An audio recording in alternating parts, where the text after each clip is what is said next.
O tema desta mesa redonda, como ten dito, é a Lei 1/2014 de 17 de marzo para o aproveitamento da lingua portuguesa e vínculos coa lusofonía, máis comumente chamada Lei Pasantá. Os asistentes, imagino que terán tido oportunidade de acceder ao texto legal da Lei Pasantá e se non os telemóveis accedese facilmente ao texto. No entanto, para esta oportuna sinalar algunos pontos a modo de información complementar que poden servir como contributo ou mesmo posteriormente como tema de debate. En primer lugar, é o resultado dunha ILP, Iniciativa Legislativa Popular, con máis de 17.000 asinantes e, unha posterior, negociación das entidades promotoras, as entidades lusofonoras, con o goberno autónomo e os grupos políticos do Parlamento. No esencial, a lei establece tres ámbitos de actuación. Dous de orden interna, son os artigos 1 e 2, formación e ensino de lingua portuguesa, e o artigo 4 ten a ver con comunicación social, o que é a compañía da Radio Televisión Galega, que está aí citada explícitamente.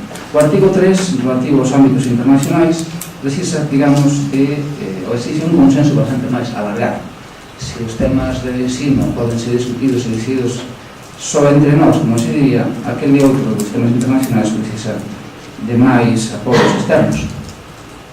A este respecto, cabe citar, e eu sempre me lembro de citar, que o goberno español non ten presentado recursos ao contido desta lei, publicándose oportunamente no Boletín Oficial do Estado, o que non ten nada a ver co acaso ou as loterías.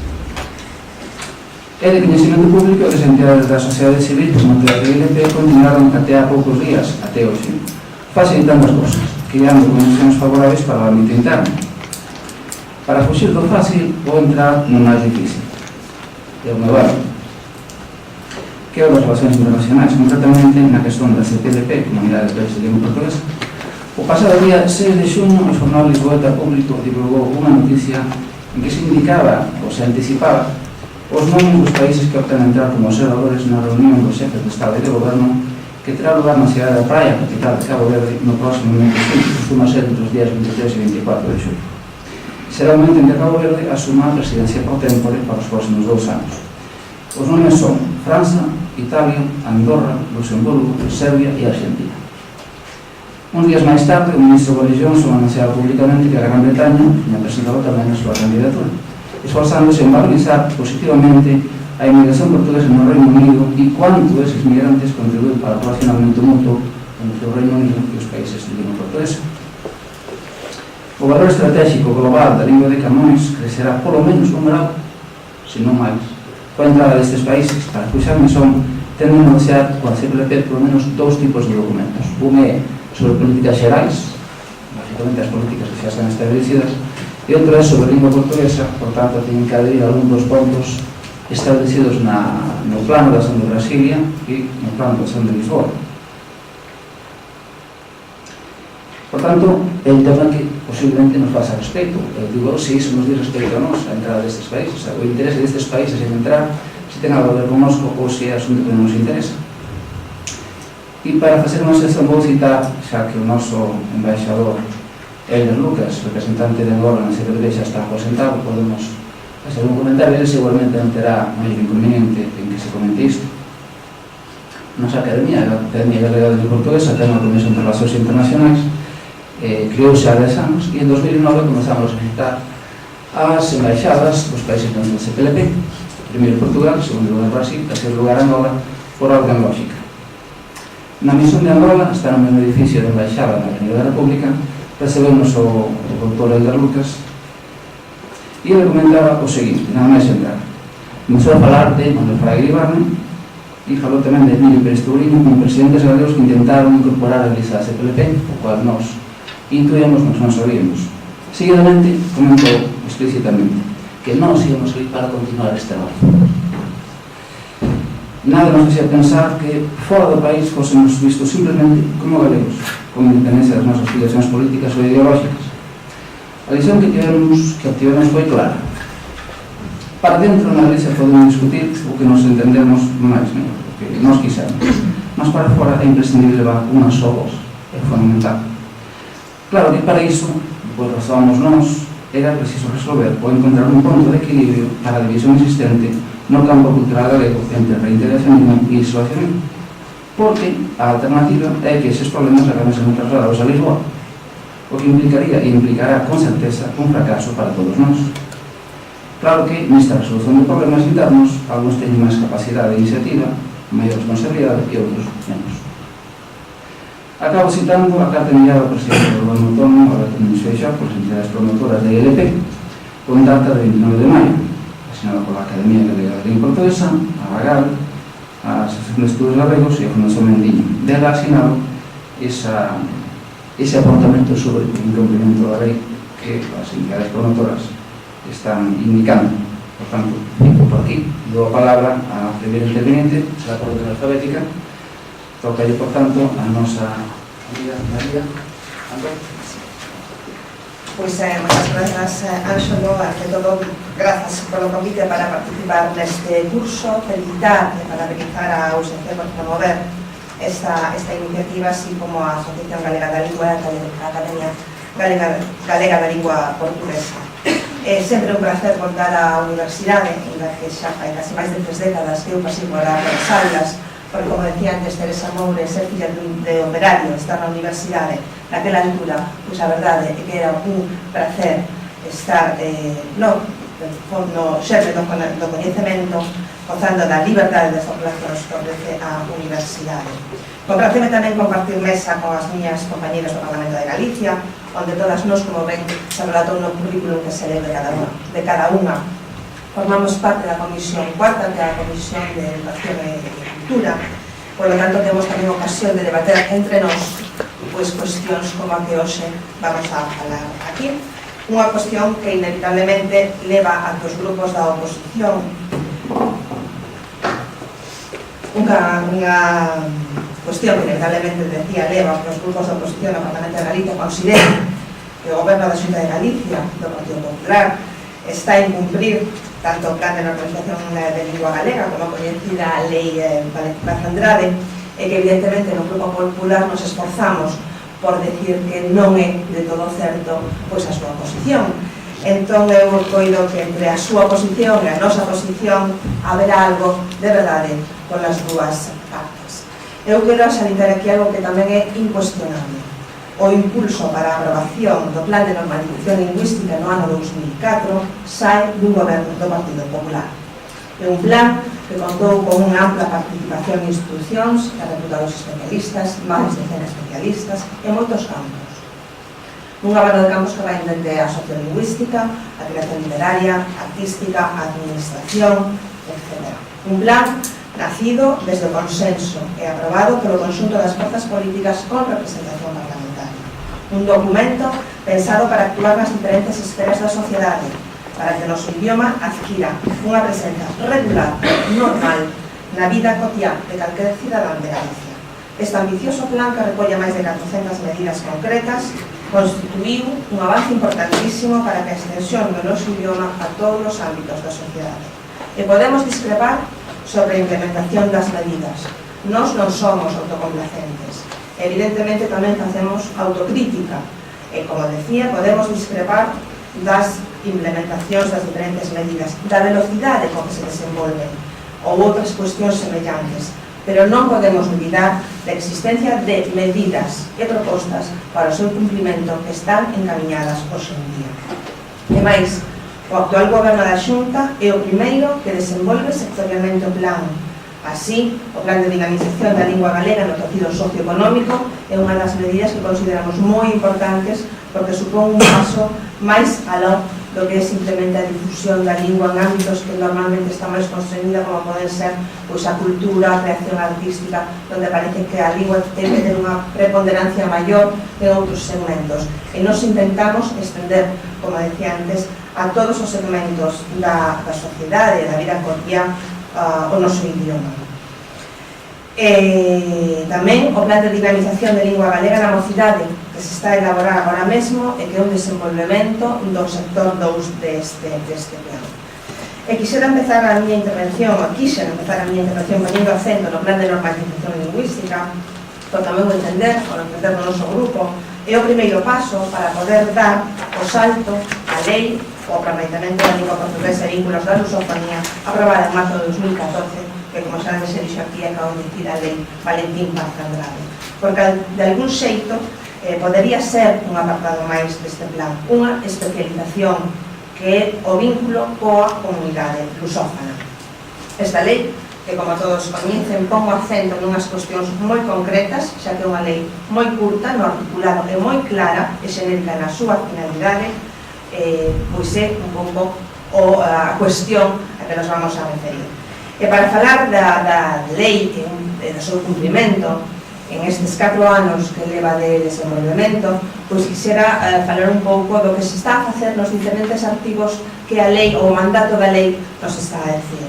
A lei, por exemplo, ten unha primeira finalidade que poderíamos dicir que é a aprendizaxe da lingua portuguesa nos centros de ensino da comunidade autónoma. O secretario xeral de Política Lingüística o decía na súa intervención.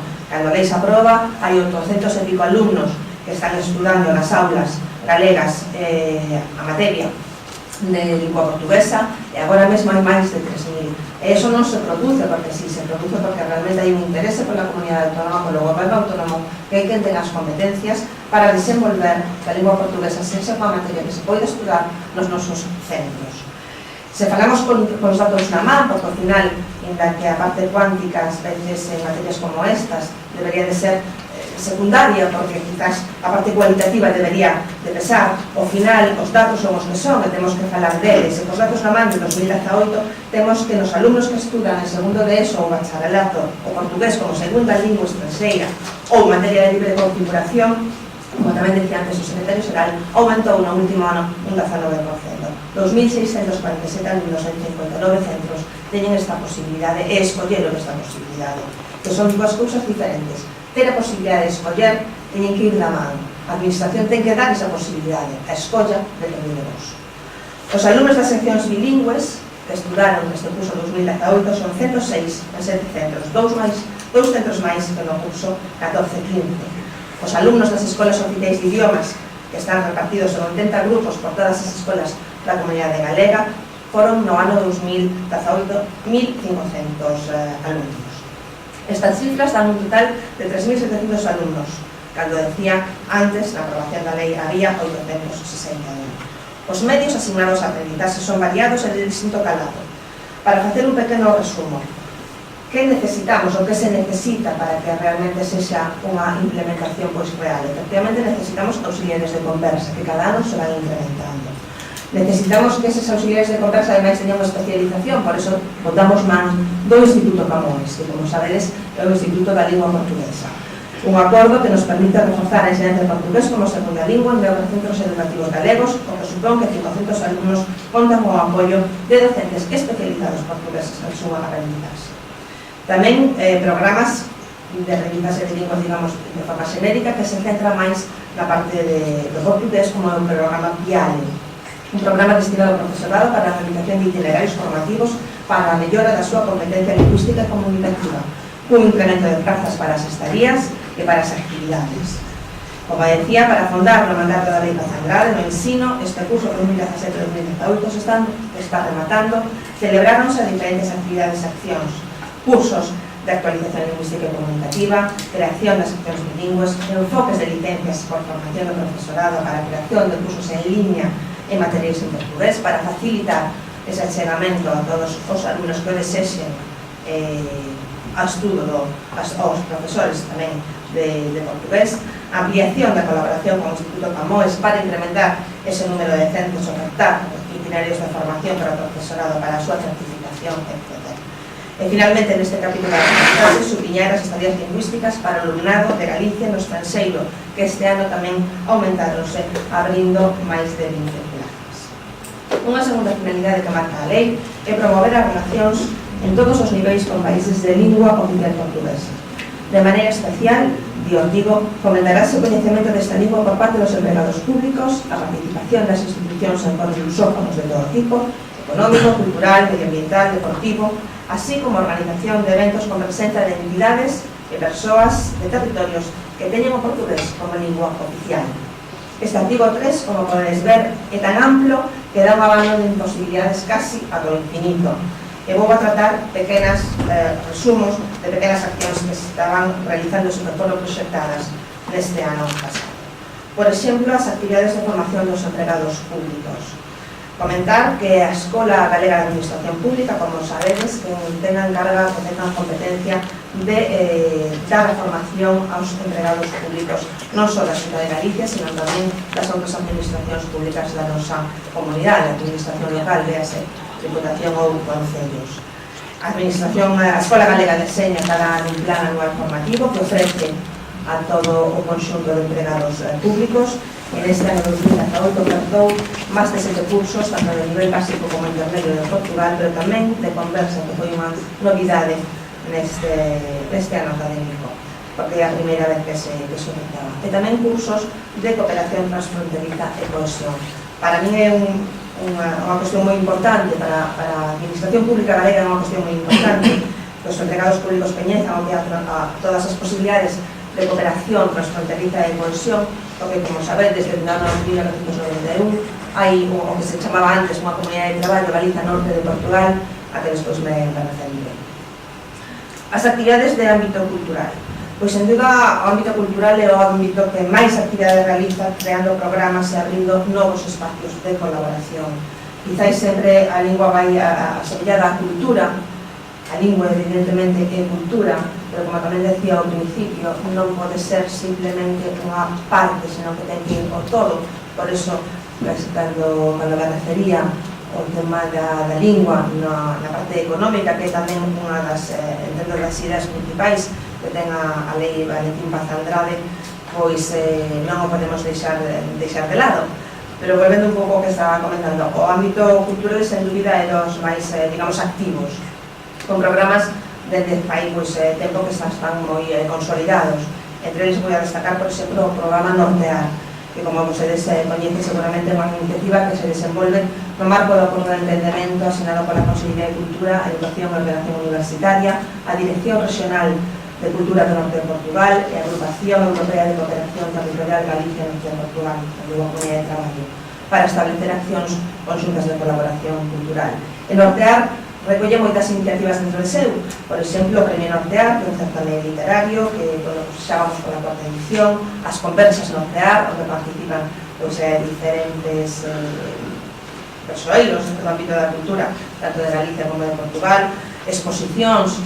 Este ano se levou a cabo a exposición Libertarias, ou a exposición Camiños de Ferro da Prata, líneas de doble dominio, ou intercambios de fondos bibliográficos entre as principais bibliotecas de Galicia e de Portugal. Un minuto. Pois un minuto só para non seguir por esta liña, porque teremos posibilidades. Outros artigos da propia lei que se desenvolven son os relacionados, por exemplo, con os medios audiovisuais, que tamén é sempre unha batalla un pouco controvertida. E como estamos aquí ao lado da Facultade de Comunicación, coido que vai a ser de interese e que sairá nesta mesa. Evidentemente, o esforzo da CRTVG, que é o noso medio de comunicación público por excelencia, pois entendo que está dando pasos nestes últimos anos de cara a poder cumplir con ese mandato da lei Valentín Paz Andrade no seu ámbito e competencias, porque non todo o que se dite dentro da lei Paz Andrade corresponde á competencia nin do Goberno da Galego nin da CRTVG, pero sí que é verdade que a CRTVG nos últimos tempos ten dado pasos para facer máis, como decía antes, cumprimento do mandato Paz Andrade. Por exemplo, é a primeira vez que está a emitir unha serie de recoñecido prestixio e éxito portuguesa na nosa canle, non só unha emisión, digamos, na canle pública, sino tamén na súa página web, tamén como un instrumento, como un material, como un recurso docente para aprendizaxe, a través, como decía, da parte de liña que ten a CRTVG, promove a coproducción de series entre a RTP e a CRTVG, cando ten unha colaboración moitísimo máis estreita dende fai uns anos para aquí, precisamente para dar mandato a lei Valentín Paz Andrade.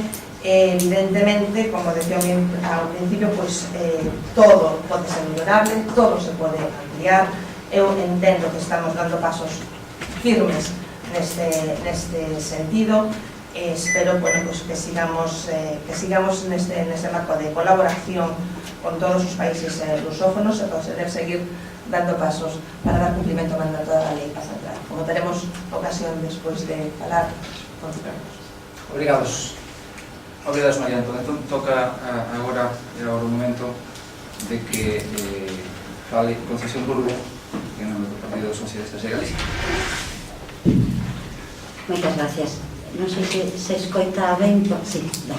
Moi ben. Pois entón, en primeiro lugar, por suposto, quero dar as grazas por estar aquí, por esta invitación, felicitar a profesora Teresa Moure e decir ademais que me encanta estar aquí porque eu coñezo a Teresa dende sempre, dado que somos conveciñas e que temos pois unhas vivencias na mesma vila de moito tempo, e dende logo é sempre un placer para mí volver a miña casa, porque aínda que levo tempo si que é certo fora da USC desde o punto de vista de profesional, pero como aquí hai seguramente moitos alumnos da USC ou persoas que o foron, saberán que, pois non sei, a USC, a Universidade, sempre é a nosa casa, termina sendo sempre un referente. Eu teño que decir, perdón a broma, neste foro serio, que moitas veces despois de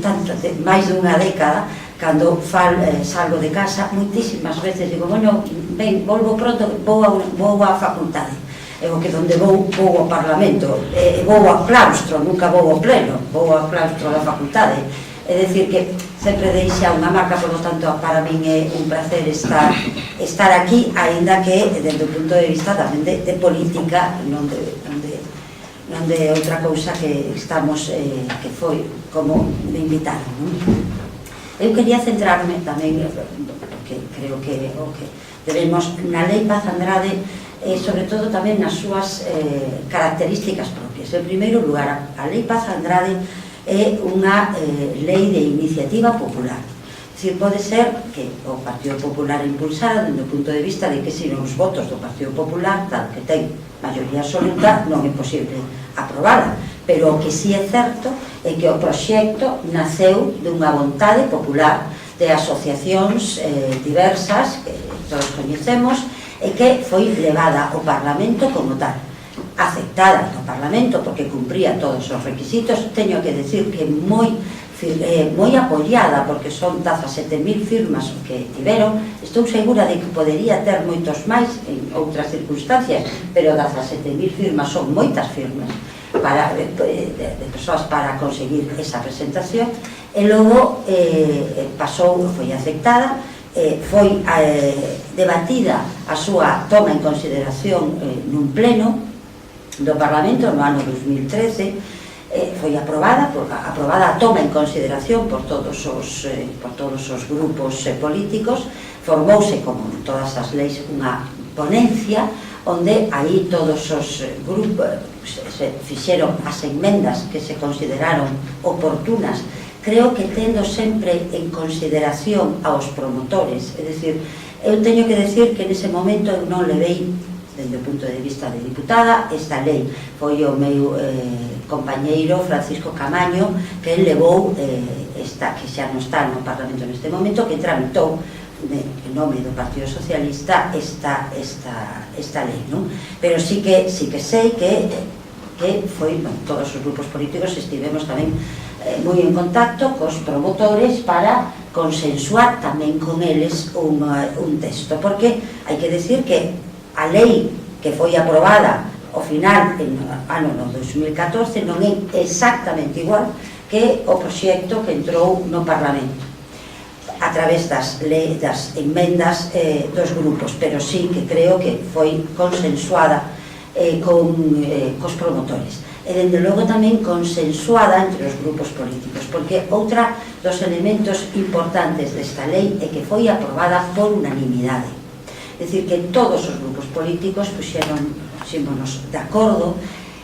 Teño que decir que non é tan fácil isto, é dicir, non todas as leis saen por unanimidade, ni muitísimo menos, pero esta sí, creo que é un elemento fundamental, porque entón podemos considerala como unha lei de todos, porque todos aportamos algo e todos, pois, digamos que renunciamos a algo para chegar a un consenso e que podera ser aprobada por todos. Eu creo, e así o vimos dentro do Partido Socialista, que era unha lei fundamental, porque todos sabemos aquí que Galicia viviu de costas a Portugal durante moitísimo tempo, de costas políticas, de costas sociais, non tanto intelectuais, aí non, porque sempre houbo pontes de entendemento intelectual con Portugal, pero faltaban aquí instrumentos institucionais, referentes normativos, obrigas para o goberno, guías para as institucións e os poderes públicos, que é o que dá esta lei, unha serie de referentes normativos, de obrigas e guías, tendo en conta, como creo que pensamos todos os grupos, pero dende logo falo desde o punto de vista do grupo socialista, que parecíanos fundamental xa dar un paso que seguramente levaba retraso, o sea que deberíamos de igual facelo antes, pero sobre todo abrir Galicia ao mundo da lusofonía. Dende o punto de vista do noso interese, non vou dicir que non, creo que temos que pensar en el, non tanto tamén de que o portugués, a lingua, a cultura chegue a nós, pero que nós cheguemos a eles, porque por unha parte está a lingua, non cabe dúbida, pero tamén hai uns elementos económicos, sociais, que nos unen e que poden beneficiar a Galicia. Desde o punto de vista da lingua, a mí non me gusta moito falar da utilidade das linguas, porque eu creo que dende o momento que unha lingua sirve para comunicarse é útil, pero tal como está o mundo, tal como está a sociedade, mellor falamos tamén de utilidade.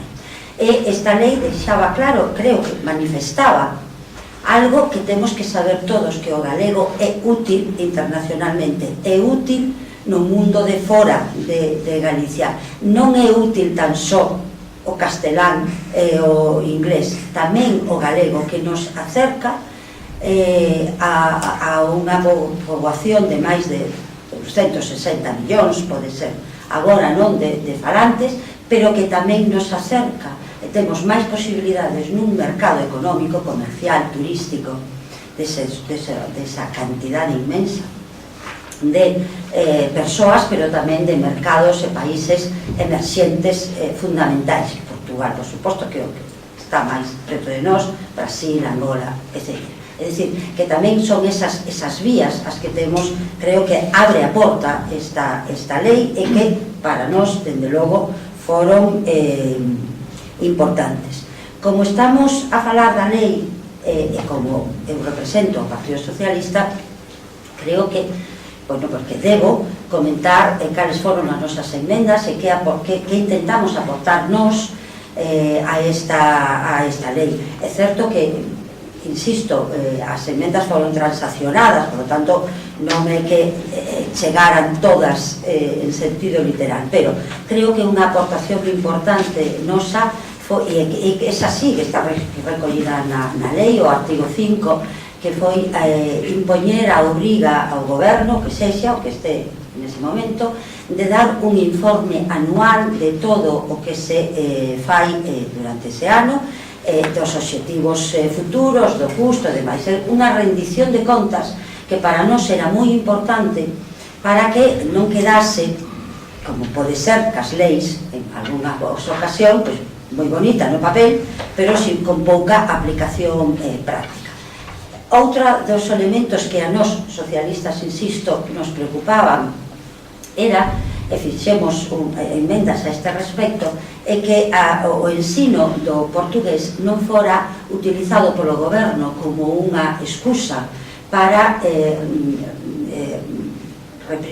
retroceder, minusvalorar, facer un número menor de horas dedicadas á docencia do castelán, porque todos sabemos que dende 2009 a chegada do Partido Popular con un novo decreto de ensino do galego, o chamado decreto do plurilingüismo.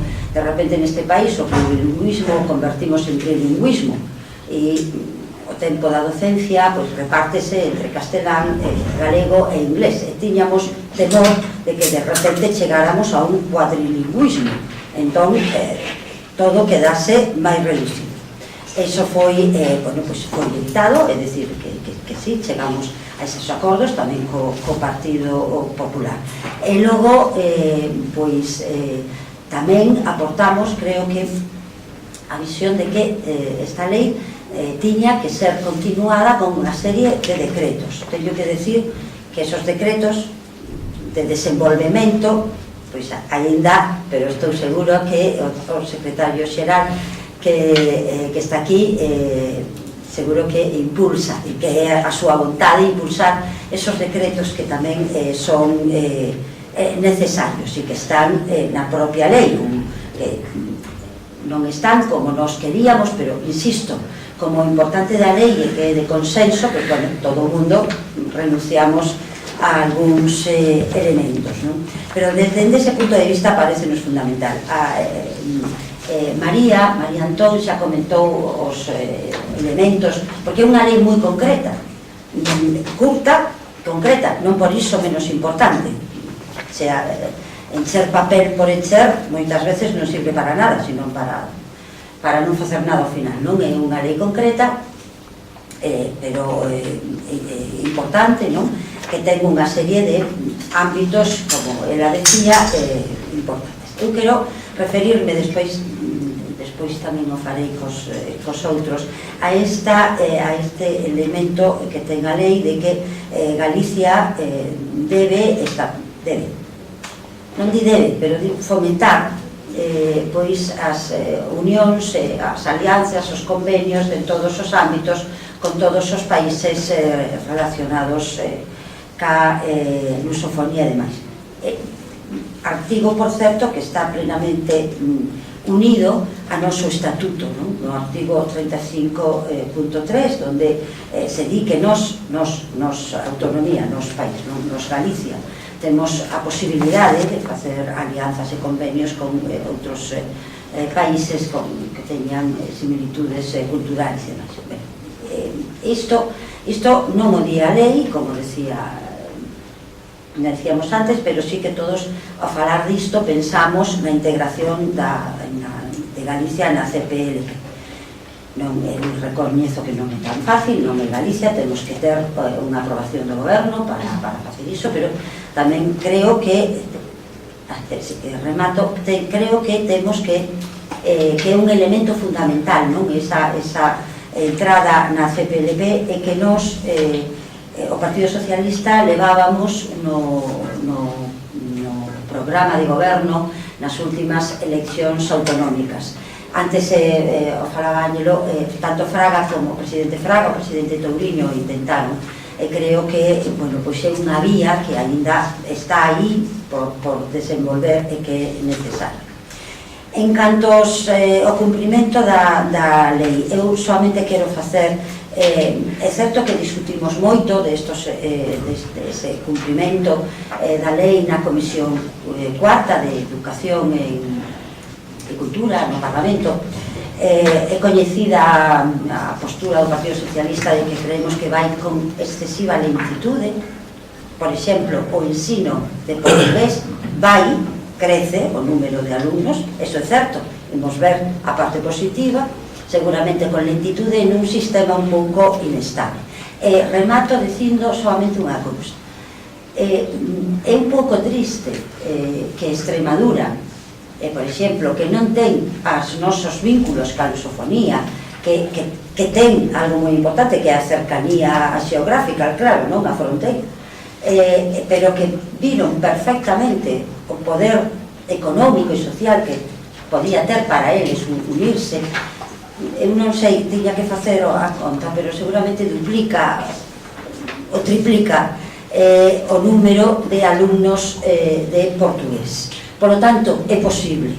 Por lo tanto, estou segura de que conseguiremos entre todos que esas cifras de Extremadura, ese interés extremeño polo idioma portugués tamén este en Galicia. Nada máis, gracias. Obrigados, profesor Burgo. É o turno da nosa amiga Luca Chao. Bo día a todas e a todos. Por suposto, quero comezar a miña intervención agradecendo o o convite realizado para participarmos neste encontro. Gracias a todas as organizadoras, a Academia Galega da Lingua Portuguesa, pero, por suposto, a Teresa Moure, e, como non, a todas as persoas que estáis acompañándonos hoxe aquí. Agradecemento, mais teño que recoñecer tamén que dá certo pudor recibir un convite deste tipo, no que é evidente que as que máis sabedes da materia estades sentadas do outro lado. Por lo tanto, participar nun foro especializado nun asunto como este ten iso, certa parte de pudor. Porén, entendemos que o convite realizado aos grupos parlamentarios era para tratar de ofrecer a nosa visión política sobre esta lei e isto sobre o que pretendo falar. Un momento de reflexión e debate sobre a coñecida lei Paz Andrade, que, como xa se comentou, foi resultado dunha iniciativa popular para termos unha lei para o aproveitamento da lingua portuguesa e vínculos coa lusofonía. Resultado moi matizado, por suposto, aquí debería ser o primeiro asunto do que queríamos falar, pois a fenda entre o texto inicial e o que finalmente se aprobou no Pazo do Hórreo distou bastante. Así, o texto legal que temos hoxe entre mans, sobre o que vimos discutindo, matizou notablemente a iniciativa original, que, como xa se dixo, estaba avalada por máis de 17.000 sinaturas, da que, entre outras cousas, se eliminaron cousas importantes como os compromisos temporais para a súa aplicación. En todo caso, dende En Marea consideramos indiscutible o importante logro que supuxo a aprobación no seu momento desta lei. Unha fantástica noticia que puxo en evidencia, dunha banda, a preocupación da cidadanía por dar cobertura legal aos longos vínculos do noso país coa lusofonía, de aí a cantidade de sinaturas que xa mencionamos, e doutra, a capacidade de todo o Parlamento por chegar a un acordo en un asunto de tal relevancia para a nosa cultura, para o noso idioma e, en definitiva, para o noso país.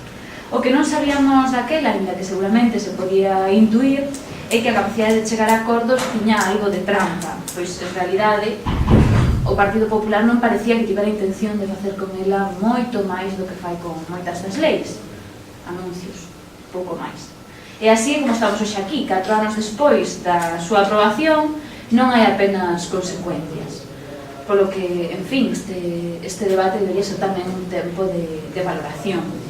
E xa dicía, coa lei Andrade lamentablemente pasou o que pasa moitas veces con moitas leis, bonitos titulares e pouco máis. Porque por falta todo, falta desenvolvemento regulamentario, faltan recursos específicos, falta vontade para facer desta lei algo máis que iso, un novo papel no caixón do cal poder presumir cando convén, porque o certo é que desta lei presúmese bastante, que cando se trata de relacionarse con Portugal presúmese bastante. Fixadevos que estamos falando, dixose aquí, dunha lei tan sinxela, tan concreta, que realmente requeriría pouco esforzo para desenvolvela en medidas específicas. De feito, por tratarse dunha lei tan concreta, plantexei a miña intervención comentando cada un destes artigos, como xa se dixo, son solamente 5, así quería lanzar unha serie de reflexións e preguntas sobre estes 5 artigos. Si empezamos polo primeiro, que fala da promoción do coñecemento da lingua portuguesa e das culturas lusófonas para afondar nos vencellos históricos que unen Galicia cos países e comunidades da lingua portuguesa, bueno, sí, está moi ben, o que parece que é un cascarón baleiro, un caixón de xastre que o goberno galego usa para dicir que se fan moitas cousas, e moi ben. A señora Antón Vila Sánchez fixo, enumerou varias medidas que desenvolve o goberno galego, pero que dende a nosa posición resulta realmente difícil de coñecer e valorar, cabe casi calquera cousa en ese artigo. O que falte un plan específico, un plan especificamente dirixido con obxectivos, indicadores, saber a onde imos chegar e como imos facer. En segundo lugar, o artigo 2 fala da incorporación da aprendizaxe da lingua portuguesa no ensino. Ben, aquí quero determe un pouco máis, pois é evidente, a aprendizaxe do idioma é un pilar fundamental en todo o que ten a ver con o reforzamento da comunidade lusófona. E, por suposto, ten que ser un tema de especial trascendencia nunha facultade como esta. E aquí a realidade dá para poucas alegrías. Claro, depende de como queira ver o vaso cada quen, podemos ver medio cheo ou medio baleiro. Seguramente, a non se nos opusará de velo medio baleiro, pero que os datos, xa digo, dan para poucas alegrías. Os últimos, os que nos tivemos acceso, falan de 32 centros de secundaria que ofrecen lingua portuguesa, 861 alumnos, e 1.122 alumnos e alumnas que estudan nas escolas de idiomas. Un número realmente escaso de estudantes de portugués nos centros educativos galegos. Hai moi pouco, curiosamente, hai apenas 2 semanas, o director xeral veu ao Parlamento Galego a falar deste asunto e dicía yo, na miña intervención, é imposible valorar no abstracto se menos de 2.000 alumnos son moitos ou poucos. Claro, depende, dicía antes, non? Se vemos o vaso medio cheo ou medio valeiro. O mínimo será saber a que queremos chegar. Queremos ter 10.000 estudantes de portugués en Galiza, queremos ter 20.000, queremos... O sea, é o mínimo. Saber cal sería a cifra adecuada, en que marco temporal, para logo poder facer unha valoración de se estamos facendo ben, mal ou regular. De feito, a cifra que temos este ano é mesmo inferior ao do curso anterior. E tamén descende o número de centros nos que este idioma se imparte, pasando de 65 a 60 no último ano, segundo cifras facilitadas pola Consellería de Educación. Dende o Goberno pretenden xustificar esta situación aducindo a falta de interese do alumnado. É verdade, non, tal e como está a legislación, non é unha materia optativa. Sen embargo, esta é unha situación obviamente explicable polo escaso recoñecemento da lingua portuguesa dentro do sistema, en comparación á consideración a doutras das consideradas linguas estranxeiras neste país.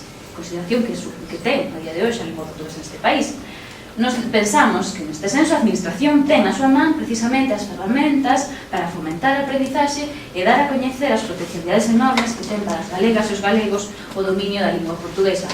Non se pode decir, non, é que a xente non lle interesa. Bueno, a administración terá algo que facer para que as alumnas e os alumnos lles interese. Alén do número de estudantes, analizar a situación da lingua portuguesa no ensino obríganos, por suposto, a falar da realidade de termos profesorados en ocupación específica, a ausencia de prazas de docencia de portugués, é dicir, a situación que temos a día de hoxe é de voluntarismo e precariedade no que atinxe o ensino da lingua portuguesa. Situación que, a vista da recente comparecencia do director xeral, non parece que vai a cambiar. Neste senso, dende Marea consideramos urxente a convocatoria de prazas estables para o profesorado de lingua portuguesa, de xeito que estabilicemos a súa situación e ao tempo aumentemos a oferta educativa por todo o país. Se comparamos a situación de Galicia con a de Extremadura, como xa se fixo nesta mesa, evidenciase que temos moito que mellorar. Hai moitos datos sobre os que poderíamos discutir. Por exemplo, cos do Instituto Camões, que din que hai máis do dobre de centros educativos en Extremadura impartindo portugués que en Galicia. Pero podemos facer tamén referencia aos aportados pola Asociación de Docentes de Portugués en Galicia, que falan dunha cobertura de apenas o 10% dos centros educativos fronte ao 71% dos centros en Extremadura. E sí, é verdade, nesta comunidade levan anos de ventaxa, mas iso non debería ser óbice para non sacar conclusións ao respecto do moito marxe que temos de mellora. Pero ademais resulta que o ensino da lingua portuguesa non se fai sempre coa calidade que sería preciso, e isto preocupa-nos especialmente, porque a lista de interinos e sustitutos de lingua portuguesa é de tamaño tan reducido que se esgota ao longo de cada ano escolar. Eso existe para as escolas oficiais de idiomas e non de ensino secundario, onde, como xa dixen, non hai prazas específicas para o ensino de lingua portuguesa. Pois ben, cando isto acontece, o recurso da administración é recorrer a lista de lingua galega sen ter en consideración a formación específica en portugués deste profesorado sustituto, atendendo exclusivamente a orde deste profesorado non especializado na listaxe. Un exemplo máis das negativas consecuencias de non ter un corpo específico de docentes de lingua portuguesa neste país. Unha situación que na mencionada recente comparecencia do director xeral denunciamos e que entendemos debería resolverse canto antes. De acordo coas reivindicacións das propias docentes especialistas, consideramos que o recurso á lista do profesorado galego debe exixir, cando menos, unha formación mínima, coherente, coa que se exixe para a docencia de outras linguas estranxeiras que, como dixen antes, é como está considerada legalmente a lingua portuguesa en Galicia. Deste xeito estaríamos en vías de garantizar a calidade do ensino-aprendizaxe e non estaríamos xerando un prexuízo directo nin para o profesorado sustituído nin para o seu alumnado. Ben, se avanzamos na lei e vamos ao artigo 3, entramos nese artigo que afecta que di deberán ser promovidas a si mesmo as relacións a todos os niveis cos países de lingua oficial portuguesa, constituindo este un obxectivo estratégico do goberno galego. Falamos dun artigo bastante ambicioso, máis longo do que acabo de enumerar, e que atinxe a cuestión fundamental das relacións exteriores e diplomáticas de Galicia coa lusofonía. E aquí, novamente, teríamos que falar de ausencias. Dende Marea consideramos que é preciso facer unha crítica contundente acerca da política exterior da Xunta de Galicia con Portugal. boas palabras pero escasas concrecións. En ese senso, solamente vou citar a carta enviada ao presidente da Xunta por parte de algunhas das entidades promotoras desta lei, entre as que podemos citar mesmo a asociación que hoxe nos convoca, que xa se citou aquí na presentación da mesa, na que din, e leo textualmente, no tocante ás relacións internacionais, non hai constancia da creación dun só grupo de traballo ou do nomeamento dun cargo especificamente dedicado á comunidade de países de lingua portuguesa ou nas relacións bilaterais con países do espazo lusófono, moito menos de políticas estruturais que afecten ao goberno no seu conxunto con plans concretos e perdurables. O mesmo, exactamente o mesmo, acontece coa Estrategia Galega de Acción Exterior, que ven de aprobarse hai apenas uns meses por Partido Popular no Parlamento Galego e que, mal a repetir varias veces a necesidade de apostar pola lusofonía, non inclúe medidas concretas e queda só en declaracións de intencións. É o que pasa normalmente coas políticas que non comprometen orzamentos, que sobre o papel quedan ben, por suposto, o papel aguanta todo, pero queda só niso, en palabras bonitas sobre o papel. O seguinte artigo, 4, referido aos medios de comunicación, intercambio de contidos e promoción de contidos en portugués. Todo un mundo por facer, un abano enorme de oportunidades, sí, unha auténtica porta aberta ao mundo. Sí, é certo, hai algún caso concreto de contidos esporádicos que hai que hai que dicir, se emiten na canle secundaria da tradición galega, por suposto, pero non hai unha inclusión real de contidos en lingua portuguesa de xeito continuado e estable. E por último, chegamos ao artigo 5, que establece a necesidade de realizar un informe anual sobre o cumprimento da lei. E claro, levamos 4 anos de aplicación e a ausencia de informes é absoluta. É dicir, o goberno galego leva 4 anos incumprindo a lei aprobada no propio Parlamento galego. Entón, de que presumimos tanto? O que parece é que a lei Paz Andrade trouxe moito ruído e poucas noces, dicío antes. O que habitualmente acontece cando aprobamos leis que non comprometen orzamentos. Boas palabras, pero pouco máis. Dende En Marea botamos en falla un verdadeiro plan de participación no mundo lusófono, non máis medidas improvisadas, non máis anuncios como aquel realizado polo presidente da Xunta cando dixo, en 2015, anúnciolles que poñeremos en marcha os mecanismos para que Galicia se incorpore á comunidade de países de fala lusófona. Como titular non estaba mal, era o gran anuncio en materia de acción exterior que fixo Feijóo durante o seu discurso inicial no debate do Estado de Autonomía de 2015. Anuncia nada máis, porque ali quedou. Galicia nin está nin se lle espera. E non é doado, pero que a día de hoxe o Estado español nin ten presentada a súa solicitude para participar como observador. Reiteradamente temos escoitado que sí, que hai vontade por parte do goberno, pero imposible saber en que se concreta, máis alá do ingreso do Consello da Cultura Galega. Por iso dicía, dende En Marea reivindicamos un verdadeiro plan que pasa necesariamente pola integración da lingua portuguesa no ensino, reglado, en pé de igualdade co de outras linguas, cando menos, que se imparten no ensino, con profesorado propio, e programas específicos de promoción da lingua portuguesa nos centros de ensino, co objetivo de dar a coñecer as potencialidades da lingua para aumentar tanto a súa oferta como a súa demanda. De feito, dicía antes a señora Antón Vila Sánchez na súa intervención, a administración ten que dar a oportunidade e sodes vos os que escolledes. Pois ben, resulta que esta escolla depende, obviamente, de multitude de factores. Da calidade, da cantidade de oferta tamén. Da posta en valor e consideración da lingua, por suposto. E aquí, insisto, a administración ten responsabilidade, ten moito por facer. Mais non aspiramos solamente a cumprir coa parte formativa da lingua. Aproveitar as potencialidades da lei supón entender as posibilidades culturais, sociais e económicas que temos no mundo lusófono. O que precisamos, en resumo, é un plan completo, non medidas máis ou menos deslanzadas, con obxectivos concretos e indicadores que permitan unha evaluación sistemática. Dicía ao principio, sabermos a onde queremos chegar e como imos facelo. Saber, en definitiva, como queremos aproveitar esa porta aberta para o mundo. Deixo aquí, porque como logo seguiremos na quenda de debate, seguramente poderamos seguir avanzando. Obrigados, Luca, chao. E agora a oportunidade de Olaya Ruiz. Creo que non funciona o micro, pero tento... Sí, agora? Ben, intento tamén... E se movemos un destes?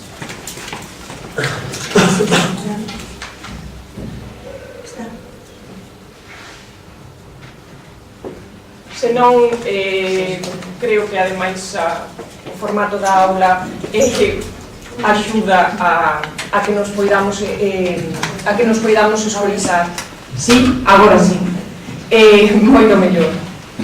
Antes de máis tamén agradecer, como fixeron as persoas que me precederon na palabra, agradecer o convite, agradecer á Universidade de Santiago, a Teresa Moure, a Sabela Fernández, a Academia Galega da Lingua Portuguesa e a GAL tamén, porque tivesen a ben convocarnos as forzas políticas, sacarnos, que é absolutamente necesario e imprescindible, das 4 paredes do Pazo do Hórreo, para que puidésemos facer parte desta mesa redonda, desta mesa de agardo tamén de debate, e que puidésemos partillar as nosas reflexións a respeito de todo o que ten acontecido ao redor da lusofonía no noso país desde que hai 4 anos, como xa se dicía, se aprobou por unanimidade no Parlamento de Galiza esa lei Paz Andrade. Eu estruturei a miña intervención en 3 eixos para intentar ser o máis clara posible na miña exposición. Primeiro farei unha breve reflexión a respeito do debate que se deu dentro do Pazo do Hórreo, dentro do Parlamento,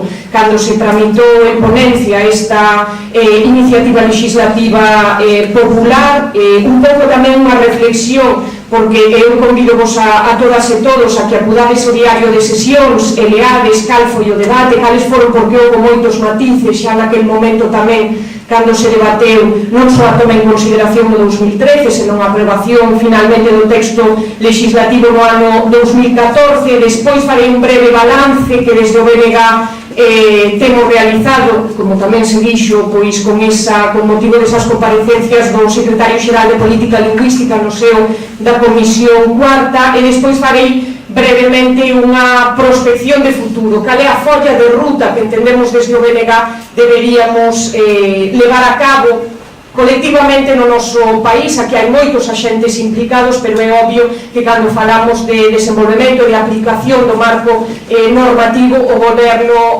galego ten ou cumpre un papel chave, un papel fundamental. A respeito do debate da toma en consideración e tamén do debate de aprobación da Lei Paz Andrade, nos apoiámolo, adoptouse unanimemente ese acordo, pero tamén é certo que durante o debate dixemos que collíamos con certo escepticismo o que ia pasar despois da aprobación e da entrada en vigor desa Lei Paz Andrade. Facíamolo, como xa se ten indicado en anteriores intervencións, polas modificacións sustanciais que no proceso de tramitación en ponencia da propia lei se introduciron ao texto que originariamente fora redixido polas distintas entidades e colectivos que promoveran a chegada desa ILP Paz Andrade ao Parlamento galego. Había 2 cuestións que para nós xa de alguna maneira nos facían evidenciar que as cousas ian ir cando menos despacio, que non ia haber moita presa por parte do goberno galego para poñer en práctica os compromisos que supostamente se suscribían con esa aprobación. O primeiro, e aí teño tamén certo defecto profesional, son as palabras que se escollen.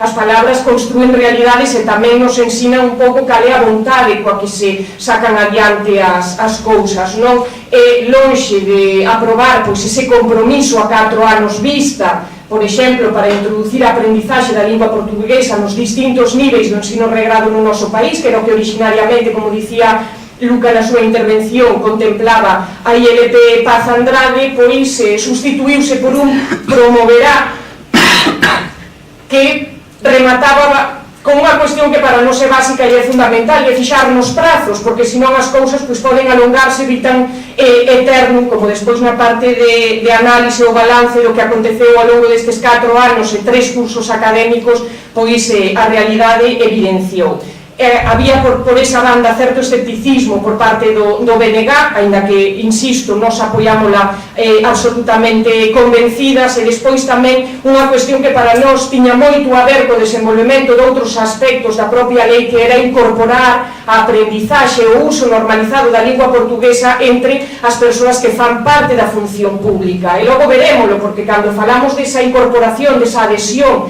de Galiza a comunidade de países de lingua portuguesa, unha parte fundamental, se ti te queres relacionar administrativa e políticamente con outros territorios, o fundamental é que o teu persoal público teña dominado e teña capacidade e competencias suficientes para poder facelo, non só desde o ámbito cultural e lingüístico, senón desde o ámbito de medio rural, desde o ámbito de pesca, desde o ámbito do comercio ou as relacións económicas exteriores. Tamén é verdade que non se apoiámolo e apoiámolo moi convencidas porque se introducía un cambio sustancial nas posicións que tiña cada forza política. Non era unha cuestión baladí, é dicir, estábamos a dar un salto cualitativo en relación á experiencia que vivíramos en anos anteriores. Eu traio 3 exemplos de iniciativas que teñen moito a ver co que recolle a lei Paz Andrade, que foran propostas e defendidas polo BNG no Parlamento galego e que foran tumbadas pola maioría do Partido Popular, para que vexamos tamén ese salto cualitativo que, insisto, non é baladí porque nos situou nun marco diferente. Miren, no ano 2003, a deputada daquela Pilar García Negro defendera a introdución do portugués como lingua de aprendizaxe no ensino regrado no noso país, fora tumbada esa iniciativa pola maioría absoluta, que coincide ademais, había daquela 41 escanos do Partido Popular, pero é que ademais, teño que mirar aquí a Concepción Burgo, o Partido Socialista abstiverase naquela votación.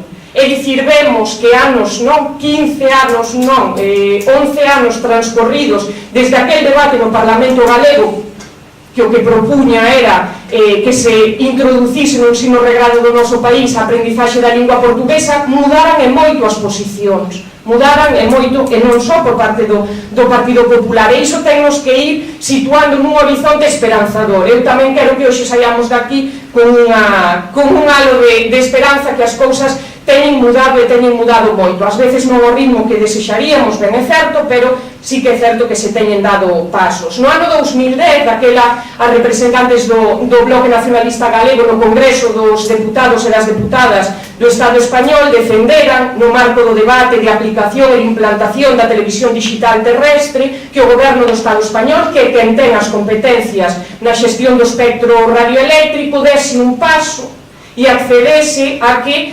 Galiza e Portugal compartisen a retransmisión das súas radios e televisións públicas. De novo, outra vez, atopámonos con esa maioría de bloqueo da dereita, da esquerda, neste caso, anos 2010, porque no ano 2011 entraría o goberno de Mariano Rajoy e impediu que se pudese levar a cabo. Se vos fixades nun dos artigos, precisamente, da lei Paz Andrade, que logo se aprobou por unanimidade no Parlamento galego, incorpórase esta posibilidade de acordo tamén co que dispón a Carta Europea das Linguas Minorizadas e unha directiva europea que insta os Estados membros a que promovan este tipo de accións, e acontece na Suecia e Finlandia, por exemplo, que tamén comparten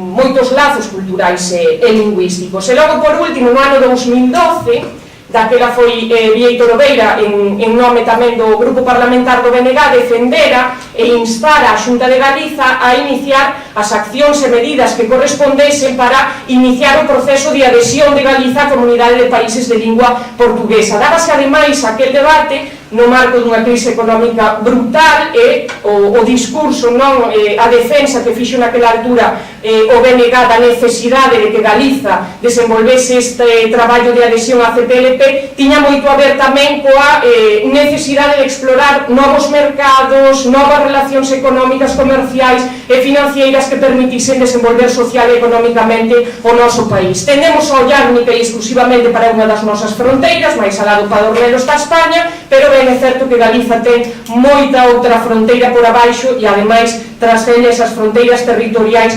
tendo unha lingua que nos sitúa no noso espazo natural en termos lingüísticos como é a lusofonía. Aproveitar eses lazos lingüísticos e culturais como unha maneira de impulsar social e económicamente o noso país cara ao exterior, como ben di ademais o título desta ponencia, nos entendemos que é un eixo central e entro xa na fase de balance destes 4 anos e 3 cursos académicos de aplicación da lei Paz Andrade, que nos mantemos o escepticismo que tiñamos no momento no que se desenvolveu o debate de toma de consideración e, sobre todo, o debate de aprobación na Cámara Galega. Cale, sucintamente, a reflexión que facemos desde o BNG, que a falta dun compromiso temporal, que era o que recollía originariamente o texto normativo, e que podería ter sido obxecto de debate se son 4, se son 8, pero a desaparición dese marco nese horizonte de tempo para chegar a implementar o ensino do portugués como segunda lingua estranxeira, que é o que finalmente se accedeu a facer, sitúanos nunha posición, dicio Coti, dicio Concepción Burgo, que vamos moi lentos, non? Vamos moi lentos. Eu recollín os datos que nunha resposta escrita no ano 2012 a Xunta de Galiza remitiu ao Grupo Parlamentar do Bloque Nacionalista Galego. Ano 2012, é dicir, 2 anos antes de aprobarse a Lei Paz Andrade. Eu non sei se sabedes cantos centros de ensino ofertaban xa lingua portuguesa. Eran 22 antes de existir a lei. Hoxe hai 72, se temos en conta as cifras que se nos ofreceron, pois iso, hai 15 días no marco da Comisión Cuarta. Estamos falando de 50 centros máis. Avanzamos, sí, desde o noso punto de vista, a un ritmo excesivamente lento, se, como se dixo tantas veces, este é un obxectivo prioritario e estratégico para o Goberno da Xunta de Galicia e, polo tanto, tamén para o noso país no seu conxunto. Cal é a razón de ser, entendemos desde o BNG, a que se debe esta lentitude? Xa se dixo tamén, a unha falta de planificación estratégica, a unha dotación orzamentaria que desenvolva a propia legislación, algo que acontece, por exemplo, se tomamos a estrategia da Xunta de Galiza a respecto da implantación e a expansión da aprendizaxe do inglés no ensino regrado, a estrategia do Lingüe 2020, que sí que ten un horizonte, ten un orzamento claro, vou rematando, ten un horizonte moi claro, e vese como se vai avanzando progresivamente. Que hai no noso país? Pois que nos mantemos nunha posición de voluntarismo das familias, de voluntarismo sobre todo do profesorado que vai impartir as aulas, que teña coñecemento suficiente para impartilas, e o máis importante, horas para poder impartir como segunda lingua estranxeira optativa nos seus centros de ensino. E se collemos os datos desagregados por centros, que a CIGA Ensino tivo acceso a eles porque a través da web de transparencia a Xunta recentemente tivo ben transmitirlos, vemos como está completamente descompensado. Donde vemos que hai por parte do profesorado, das familias, moita vontade de implementar o que aparece recollido na legislación, vemos que hai un corpo estudantil bastante potente, e logo vemos noutros que pois hai moi pouco estudantado, o que nos evidencia que temos que traballar moitísimo no que é en despregar unha estrategia de promoción e de difusión tamén da aprendizaxe da lingua portuguesa. E para nós hai unha cuestión que é fundamental, non dotar Galiza dun corpo específico de docentes de portugués. Pola vía da convocatoria de prazas nas ofertas públicas de emprego, nos propuxémoslo desde BNG a comezos de 2017, con motivo da convocatoria de 2017, o Partido Popular non tivo a ben apoiar esa iniciativa, ou a través de outras vías. Isto pode xerar polémica, podemos debatelo tamén con posterioridade, como poderían ser concursos de especialidade. Non, o obxectivo, dotarnos dun corpo que nos permita seguir expandindo a demanda e a oferta. E remato simplemente con 3 cuestións de cara ao futuro. Cal é a folla de ruta que desde o BNG creemos debería desenvolverse para poder chegar a esa desenvolvemento real e efectivo da legislación? Planificación e dotación orzamentaria para nós é básico. Calquera lei para que poida cumprir os seus obxectivos necesita recursos humanos e recursos económicos para poder desenvolvela. Un eixo central que ten que cumprir a Lei Paz Andrade no discurso de política lingüística do Goberno galego para tronzar con eses estereotipos, prexuizos que siguen a existir a respecto do noso idioma, sobre todo entre a xente máis nova. E logo unha terceira pata que para nós é fundamental, é dicir, esa lei, e con isto xa remato, non tiña só visos en materia lingüística e cultural, senón política e económica, de situar Galiza, e cada quen que defina esta formación social como queira, pero situar Galiza no mundo con unha folla de ruta clara de que queremos ser, con quen nos queremos relacionar e que pasos temos que dar para inserirnos, insisto, non só lingüística e culturalmente, senón política e económicamente nese espazo que nos abre a fiestra ao mundo lusófono como é a Comunidade de Países de Lingua Portuguesa. Simplemente como detalle, cando a China Popular se incorporou á Organización Mundial do Comercio, tardaron 15 anos en desenvolver toda a súa planificación estratégica para cumprir os obxectivos que tiñan cando entraron na OMC. Eu creo que desde Galiza deberíamos estar traballando xa colectivamente en cales son os obxectivos que nos queremos marcar, que queremos sacar desa comunidade de países en lingua portuguesa e poñernos xa a negociar con quen corresponda para, pois, finalmente conseguir esa adhesión. E xa non me estendo máis, perdón, porque me extendí demasiado. Gracias.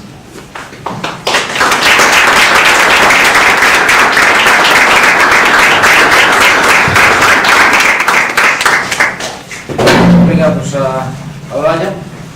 Temos un poquinho mal de tempo porque intentei equilibrar os tempos e todos interviron 14 minutos, máis ou menos exactamente, de modo que, ben, está ben, temos para falar e o tempo é das diputadas, por tanto, adiante. Entón, se nos parece, 3 minutos para a intervención de cada oradora e seguidamente damos a voz tamén aos asistentes. Perfecto. Sí, perfecto, podría mandar perfectamente. Eu vou intentar cinguirme a eses 3 minutos con 4 cuestións que coido que foron as máis quizás debatidas por todas as miñas compañeiras de mesa. Eu quería empezar dicindo que había vida antes da Lei Valentín Paz Andrade, porque parece que a vida empezou coa lei, pero non é certo. A relación entre Galiza e os países lusófonos, nomeadamente Portugal, e sobre todo o norte de Portugal, ten unha vinculación, como decía na miña intervención, de hai moito tempo atrás. De moito tempo atrás, por qué? Porque se crea esa comunidade de traballo Galicia Norte de Portugal non como unha finalidade lingüística, non como unha finalidade cultural, como unha finalidade de cooperación en todos os ámbitos da sociedade, especialmente no económico. Dentro desa comunidade de traballo Galicia Norte de Portugal, ou se podemos chamar a Eurorrexión, está o eixo atlántico, que fala da cooperación entre as cidades máis importantes de toda esta franxa de Galicia e norte de Portugal. Porque efectivamente o decía Olalla Rodil e ten moita verdade.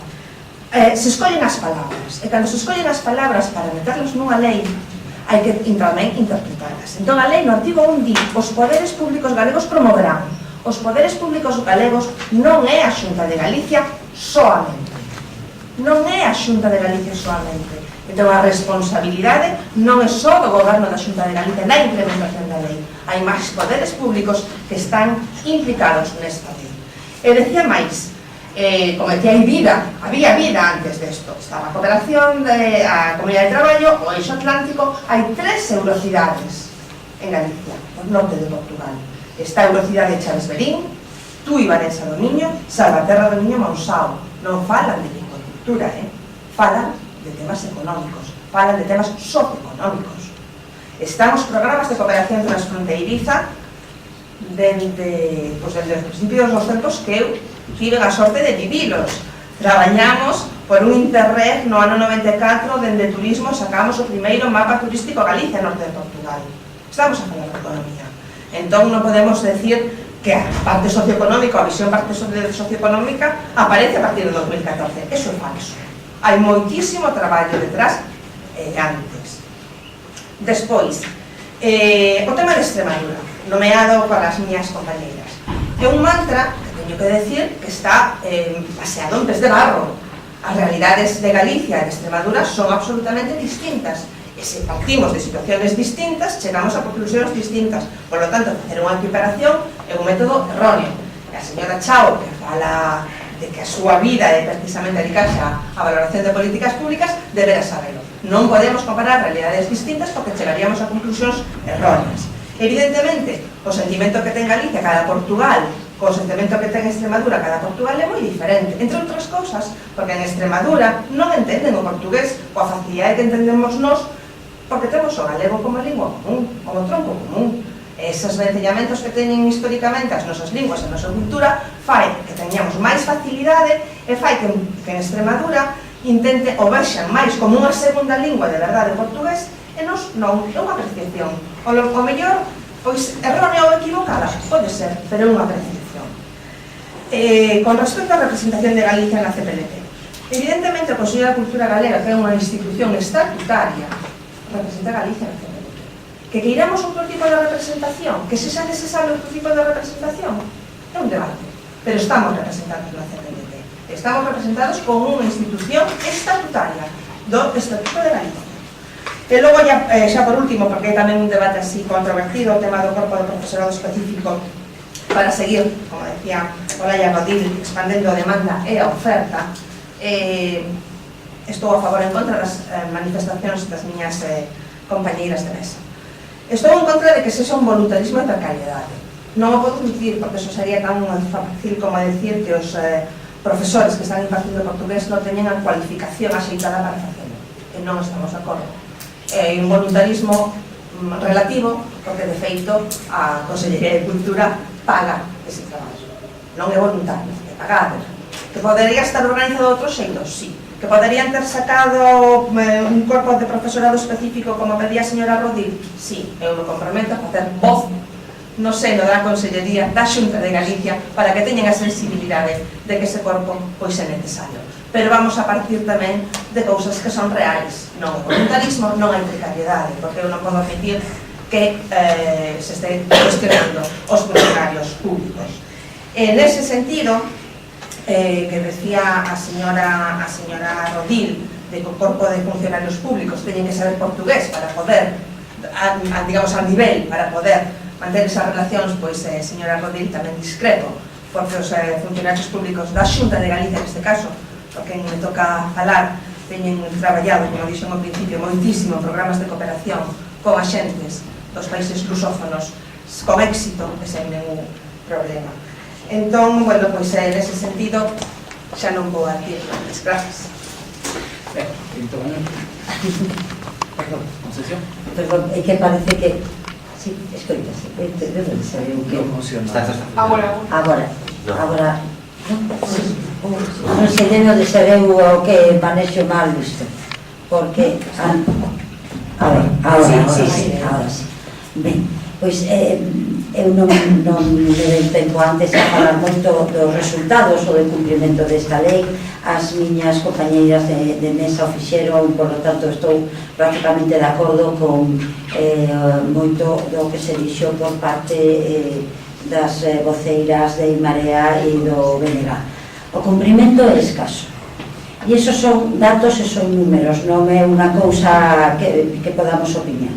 Hai un voluntarismo nas clases, na docencia do portugués. Non porque os profesores sexan malos ou non estén formados, por suposto que non, sino que para que un profesor poda impartir portugués como lingua optativa ten que ter horas libres na súa docencia. E cando o ano seguinte non ten esas horas libres porque hai un cambio de organización, xa non pode.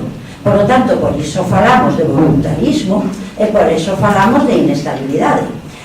Que Extremadura e Galicia son realidades diferentes, sí que é certo, e que ainda iso vai máis en detrimento de Galicia, porque non teñen noso idioma, nin se entende tan facilmente con Portugal, pero en cambio si viron, dende o primeiro momento, a necesidade de unirse a Portugal e de ter unha relación directa con Portugal a través da docencia, do idioma e de moitas outras relacións. Nos levan moitos anos, claro que levan moitos anos, peor para nós aínda, porque nós deberíamos de levar tamén moitos anos nesta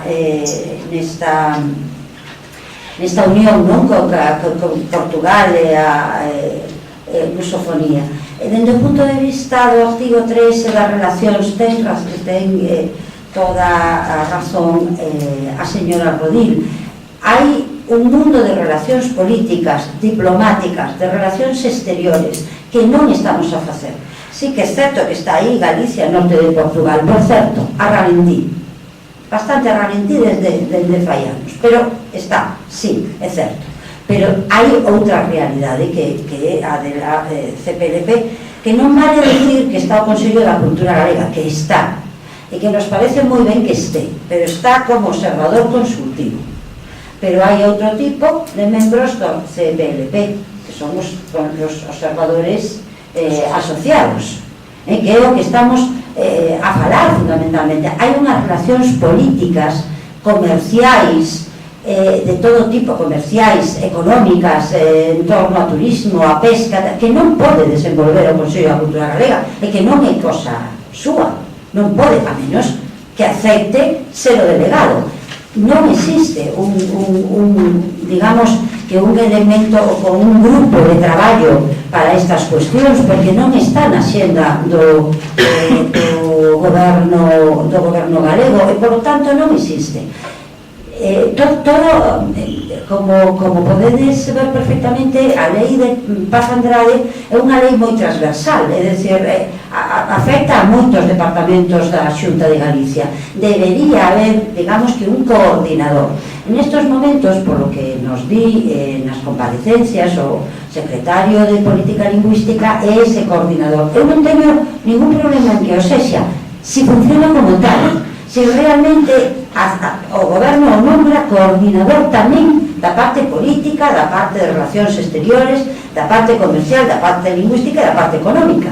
O que non pode ser é que ninguén este organizando a todo o goberno para as relacións cos países de lingua portuguesa. E non, remato, non existe. Por lo tanto, temos moito que facer aínda para poder chegar, e quizáis o máis importante, para poder chegar a esas relacións que nos sitúen como na casa común que decía Saramago, que nomeaba Saramago, que non nos incluía, pero que deberíamos querer estar incluídos nesa casa común. Nada máis, moitas gracias.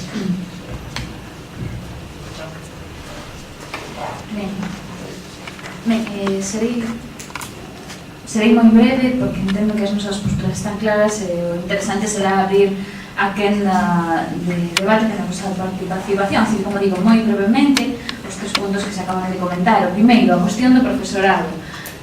Falamos de voluntarismo e precariedade. O profesorado cobra, por suposto, o sea, alguén cuestionou isto, só faltaría que o profesorado non cobrara por dar clase.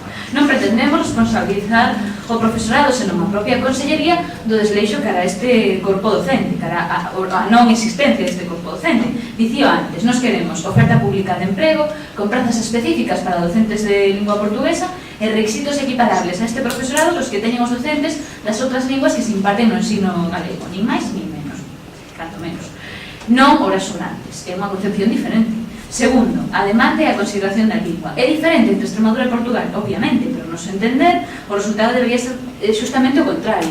A maior facilidade para a aprendizaxe que terán as estudantes e estudantes en Galicia respecto que teñen en Extremadura, habería que esperar mellores resultados, non ao revés. Dicía antes, en Marea aspiramos a ter un plan de ensino específico con obxectivos claros respecto ao número de alumnado que pretendemos chegar, a que nivel queren chegar, porque non é o mismo que pretendamos que se escriba, se lea adecuadamente, a ter unha competencia. Que queremos ter? Certificación un B2, un C1, en que marco temporal e en que nivel educativo? E terceiro, para rematar, as relacións políticas, económicas e a cuestión da CPLP. Repito as palabras do presidente: anúncios que poñeremos en marcha os mecanismos para que Galicia se incorpore a comunidade de países de fala lusófona. Falaba do Consello da Cultura Galega? Non estaba falando disto, anunciaba outra cousa. O Consello da Cultura Galega, fabuloso que estea, pero que aspiramos é unha integración diferente, unha integración que inclúa as potencialidades sociais e económicas, e para isto o Consello da Cultura Galega non chega. Tiña que ser outro tipo de integración. Por lo tanto, moito aínda que facer. Obrigadas pola brevidade. Alain? Sí. Sí. Eu tamén brevemente, pero así algunhas cuestións.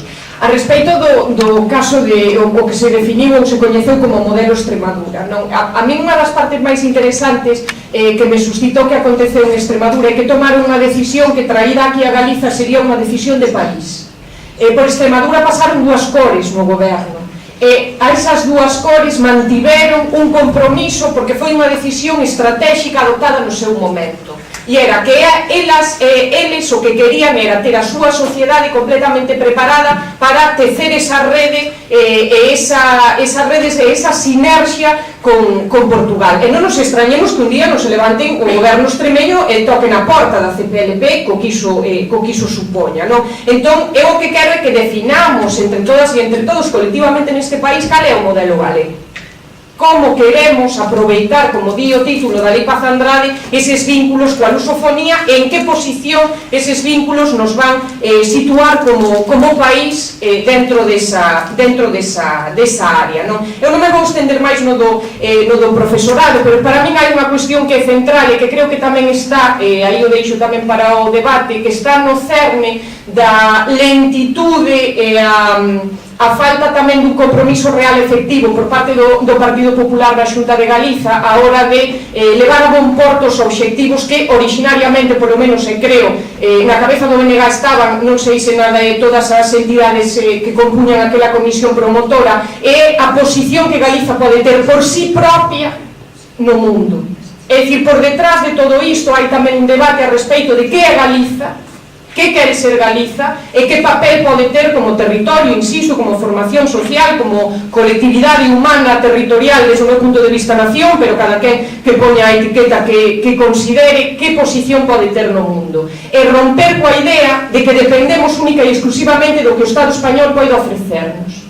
Que hai unha porta que podemos, e un camiño que podemos transitar independentemente, que podemos facelo ademais aproveitando vínculos reais que se remontan secularmente ás orixes do noso propio país e do noso propio povo e da nosa propia lingua, e que iso pode abrirnos esa porta e de repente ver que, señor, temos unhas relacións fraternas co Estado español, pero quizáis queremos percorrer un camiño diferente. Tamén o deixo aí para o debate, porque hai varias das cuestións que foron saindo, o que ten a ver coas retransmisións da radio e da televisión, coa xestión do espectro radioeléctrico, que dependemos do que Madrid decida, e todo o que ten a ver co desenvolvemento dunha política exterior e dunha acción exterior no seo da CPLP tamén ten moito de falta de vontade, de compromiso real, que é o que vai pensar o Estado español e o goberno español desa futura adhesión. Se queremos dar ese paso, se queremos con valentía dicir,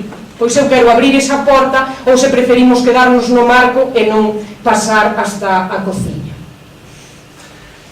Obrigados, entón, vamos a dar paso ao turno de intervencións do público.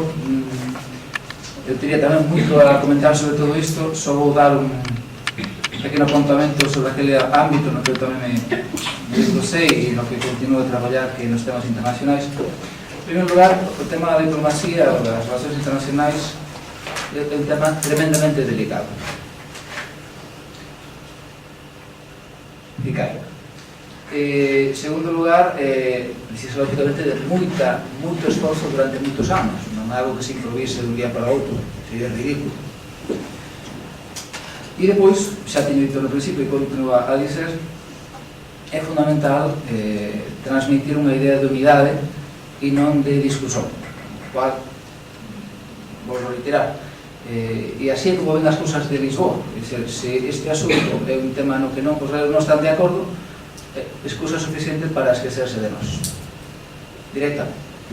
Entón, por iso, eu me alegro moitísimo que todos os grupos políticos estexan de acordo na mesma liña e que as diferencias sexan exclusivamente de ritmos ou de intensidades ou de tempo, mas parece que estamos todos na mesma liña e convén asinalar ese ponto conveniente. Só un detalle, o tema da integración de países na CPLP, como digo, non é fácil, non é algo inmediato. Cando entrou a Guinea Ecuatorial, sabéis que é un país que non ten precisamente unha tradición democrática especial. Houve moito debate en Portugal, o debate que chegou ao Parlamento, mesmo depois da entrada da Guinea Ecuatorial, pois continuaba o debate. Bom, importa asinalar que o primeiro editorial do Xornal Público, que é un dos máis lidos en Portugal, se non o máis, de maior difusión, o primeiro editorial, depois da entrada da Guinea Ecuatorial, con bastante escándalo diplomático, porque non foi mal levado. En fin, o editorial reclamaba, dicía que por que entra a Guinea Ecuatorial, que é un país de lingua española, e non entra a Galiza. Non comento máis. Preguntas ao público? Unha? Ese público. Víctor? Bon, primeiro quería facer tamén un apuntamento. Teño entendido que para alén do Consello da Cultura Galega está tamén a Academia Galega da Lingua Portuguesa como membro da CPLP, non? Membro consultivo, se non me engano. E pronto, eu quería apuntar oportunidades, porque no fondo isto é unha cuestión de oportunidades para o noso país, para a nosa cultura, etc. Unha en referencia ao ensino, falouse dun incremento do número de estudantes e tal. O que percebemos os que estamos fora do ensino é que é máis por iniciativa de profesorado e pais, que a administración non impide, mas tamén non promove. Entón aí há unha oportunidade de que a administración tome un papel activo e promova o ensino, non? O ensino da lingua portuguesa. E a outra oportunidade é, en referencia á economía, que é importantísimo. Seguro que xa repararon moitas das persoas presentes en que actualmente existe entre a Galicia e o norte de Portugal probablemente o maior fluxo comunicativo de sempre, de toda a historia, inclusive a Idade Media, polas circunstancias agora máis fácil da comunicación. E ese fluxo comunicativo é relacionado co comercio, co mundo empresarial, mundo mercantil. As empresas e as institucións galegas no norte de Portugal teñen neste momento un grande fluxo económico, comercial, mas o punto chave aí é en que lingua se soporta este fluxo. Há millares de persoas a atravesaren a fronteira para sur e para norte todos os días para o seu emprego, para o mundo laboral, e há diariamente tamén un caudal, un fluxo inmenso de produción lingüística, de producións lingüísticas das persoas, producións orais, para reunións, para telefonemas, para producións escritas, para soportar todo ese comercio, emails, contratos, cartas, facturas, albarás, todo o que soporta o comercio. E o punto chave en que lingua se está a desenvolver, se está a producir este fluxo. Eu teño a percepción de que se está a producir en lingua castellana. E había que analizar por qué. Probablemente sexa por dous preconceitos. A norte do Miño, o preconceito principal é galego e portugués son linguas diferentes. É o que se escutou sempre, por tanto, se eu me vou comunicar con persoas do sul do Miño, vou falar en que lingua. Se falo en galego non me van perceber, se me responden en portugués, son linguas diferentes, non nos vamos. Teño que encontrar unha lingua franca internacional, como cando tento falar con empresas da Suecia ou da Rusia, non? Entón aí surxen dúbidas que van ficar resolvidas por outro preconceito que é a sul do Miño. O preconceito que teñen a sul do Miño é un estado, unha lingua. Estado portugués, lingua portuguesa, Estado español, lingua española ou castellana. Por tanto, vou falar con persoas do norte do Miño, son persoas do Estado español, vou falar en castellano. E ademais, temos a sorte, as persoas portuguesas, que temos o castellano como segunda ou terceira lingua estranxeira nos liceos, no sistema educativo. Por tanto, se há cualquier dúbida do norte do Miño, do sul vai ficar resolvida, se vai fechar o círculo de preconceitos total. A lingua castellana, a miña percepción, está a ocupar un espazo que non lle corresponde, no que é un grande, non sei se vergoña nacional galego-portuguesa, como sería que estivese ocupada polo italiano, polo francés ou polo inglés, non? E, bom, qual é a oportunidade aquí? A oportunidade sería, do lado galego, unha intervención de política lingüística e tamén do movimento normalizador en dúas liñas. Rachar o preconceito de que son linguas diferentes, porque son diferentes como galego e sueco, son así de diferentes. E outro punto de acción sería para capacitar as persoas, para dotar as persoas que están no mundo mercantil, no mundo empresarial, de competencia nun modelo de lingua non artificialmente afastado do portugués, non propositadamente afastado do portugués e claudicante perante tanto castellanismo, mas un modelo de lingua ben reintegrado no portugués ou directamente no padrón portugués, que forma parte do noso, vamos dizer, do noso ámbito lingüístico, non? Bon, iso é unha oportunidade que, en fin, non sei se reparou todo o mundo e se están a dar pasos nese sentido, non? E sería xa remato, porque estou a estender máis. De pasaxe teríamos a nosa lingua a entrar a ocupar espazos de que estivo excluída durante séculos, que é o espazo empresarial, mercantil, legislativo mercantil, etc. Disculpa, é un comentario, non unha pregunta para ninguén. A pregunta sería: estas oportunidades, como os partidos políticos pensan aproveitarlas? Sería a pregunta. Para alguén en concreto? Todos en xeral. Bueno, eu que nese senso a resposta ven da parte do dixo secretario xeral na inauguración. A parte de normativización non lle corresponde neste caso a Xunta de Galicia, está a Academia Galega. Non estou a falar de normas, estou a falar de dotar de competencias as persoas Esa é galegas. a segunda parte. Esa é unha segunda parte. O dotar de competencias é unha segunda parte, pero vostede dixo na súa intervención a reintegracionismo portugués. Entón, para ese corpus internacional das dúas linguas, foi o que eu entendí, non sei se... No, dixo outra cousa. Decía echar un preconceito que as persoas saiban que falando a nosa lingua poden comunicarse en portugués e que non receban a mensaxe social ou que se rache ese preconceito e non é que son linguas diferentes. Non sei se ten a ver con norma ou con... Quase podía responder eu, porque estou nese ámbito, encontrase todo tipo de casos. Ora, quanto máis próximo do contacto lingüístico da fronteira, máis se nota o peso da lingua de prestixio. E o prestixio vai asociado habitualmente neste momento da historia ao rendimento económico. E quanto máis para o interior de Portugal, nen falan en castellano, non teñen un menor interese. Ora vas a Belas do Miño e é habitual que interpreten o visitante como turista, entón aproxímense disso. É un comentario que se callar, non sabe para resolver nada, mas digo que a casuística é varia. Non ten por que consolidarse o que tú estás a comentar dun prejuízo. Iso non é así máis. A medida en que a propia lei basada se vai desenvolvendo, e pode ser que se vai desenvolver rapidamente, e comenzamos a ter aulas de portugués, muda tamén a situación.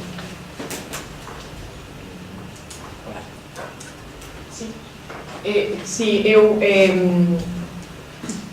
creo que é un dos exemplos, aínda sin ter tampouco unha avaliación sobre o territorio de cal é a lingua que se usa como lingua franca nesas interaccións sociais e económicas. Eu creo que pode reproducir perfectamente o que nos acontece a calquera cando baixamos a Portugal, que a inercia en Portugal é que nos respondan, aínda que nos dirixamos a eles en galego ou intentemos mesmo falar portugués, a resposta en cando dis que és galega é que che respondan en castelán, e custa mesmo que lles digas non falan en portugués, por favor. Non creo que é un exemplo tamén dese peso da lingua de prestixio que non está exento de reproducir os mesmos esquemas sociolingüísticos que se dan no propio país, e creer que é máis válida a lingua castelá nese uso das relacións económicas e empresariais e mercantis. Eu creo que o obxectivo sería desenvolver a lei e facelo, como dicíamos antes, con un modelo propio. É dicir, como imos facer para que cada vez maiores capas da sociedade teñan competencia para poder expresarse na escrita ou oralmente en lingua portuguesa, e que poida pasar a ser esa lingua vehicular o portugués ou o galego. Veremos despois, porque ás veces firmas un contrato e ten que ter tamén unha